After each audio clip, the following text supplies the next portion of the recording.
Un alumno del Rab de Kotsk una vez le preguntó si le permite estudiar escritos de Aristóteles, porque son muy elevados, ética, moral. El Rab de Kotsk le respondió que no estudie, no le conviene, no le hará bien.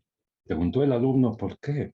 Dice, porque Aristóteles no cumplía lo que él mismo escribía. Y es conocida una historia que un día dado los discípulos de Aristóteles fueron a su casa, tenían preguntas y lo encontraron actuando en una forma contraria a todo lo que él enseñaba. Los discípulos se asombraron y le preguntaron, ¿cómo puede ser que actúe de tal forma? Y él le respondió, en el aula soy Aristóteles, en mi casa soy otra persona. ¿A qué alude? La Torá fue recibida en el monte de Sinai por Moshe. Moshe escribió la Torá que recibió. No él inventó la Torá, sino que la recibió de Hashem en el monte de Sinai. Pero la Torá que contiene todo no explica en forma literal todo. Por ejemplo, hay que ponerse tefilín. Eso está escrito en la Torá.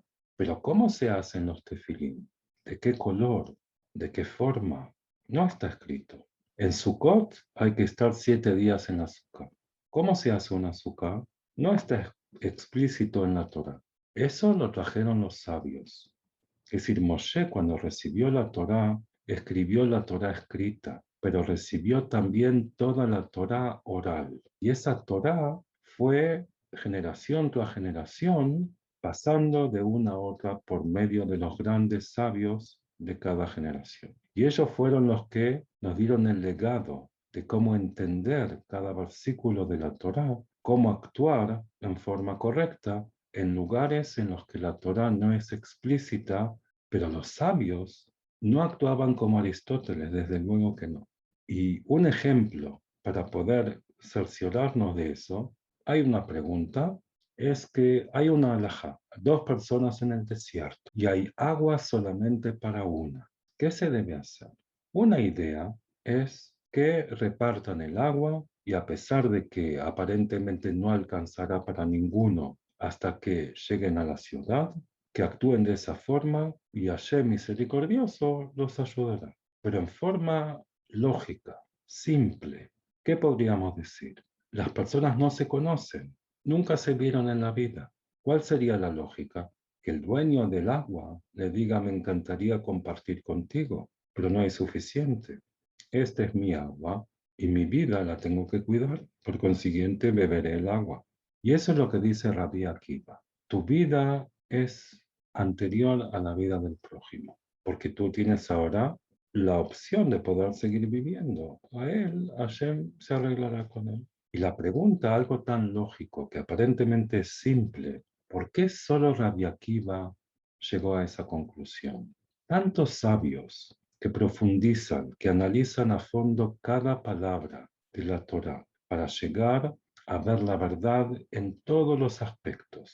¿Cómo puede ser que solo Rabbi Akiva llegó a esa conclusión que aparentemente es simple?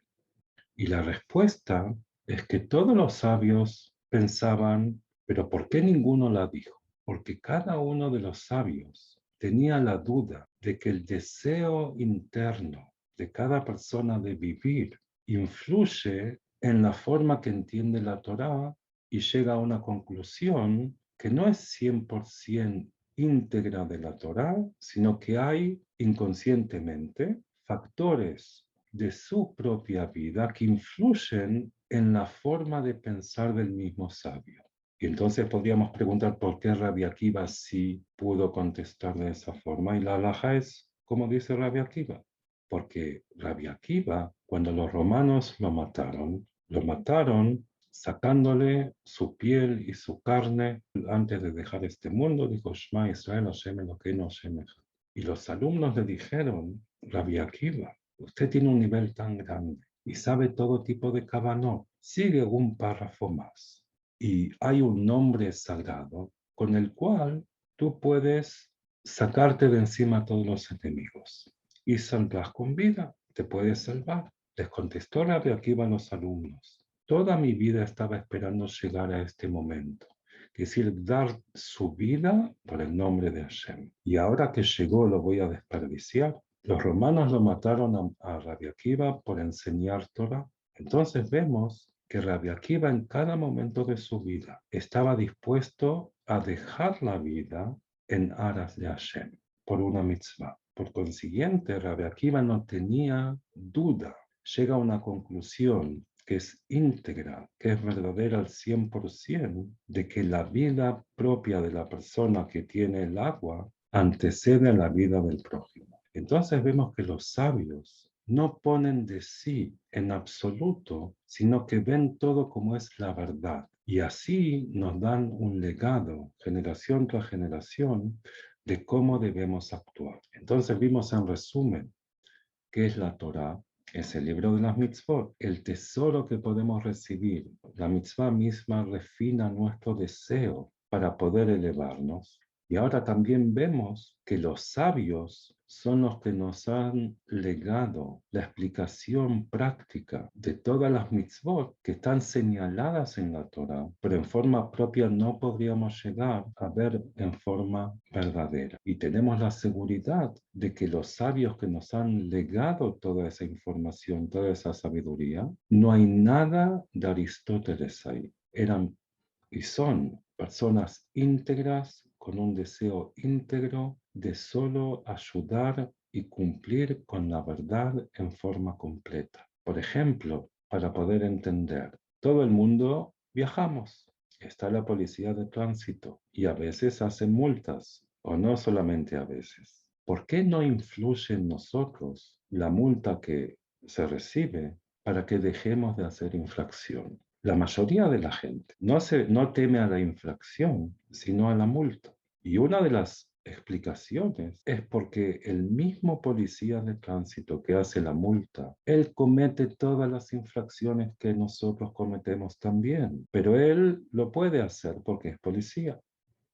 En Israel hubo un policía, solo uno en la historia, eso es lo conocido, que se multó a sí mismo por haber hecho una infracción de tránsito. Pero no todos son así. Entonces, como nosotros sentimos que la persona que nos multa no es íntegra en ese tema, entonces no nos hace cambiar la forma de pensar. Utópicamente, si todos los policías de tránsito del mundo cumplieran a rajatabla con todas las leyes de tránsito, y cuando hacen una multa, la hacen con amor, pensando en que quieren salvar nuestras vidas y educarnos en la forma de conducir, pueden estar seguros que un porcentaje muy grande de toda la población dejaría de hacer infracciones de tránsito, aunque no haya policías en las carreteras. Pero no es así. Nuestros sabios, así se llaman nuestros sabios, nos han dado un legado íntegro, completo, verdadero, donde nada de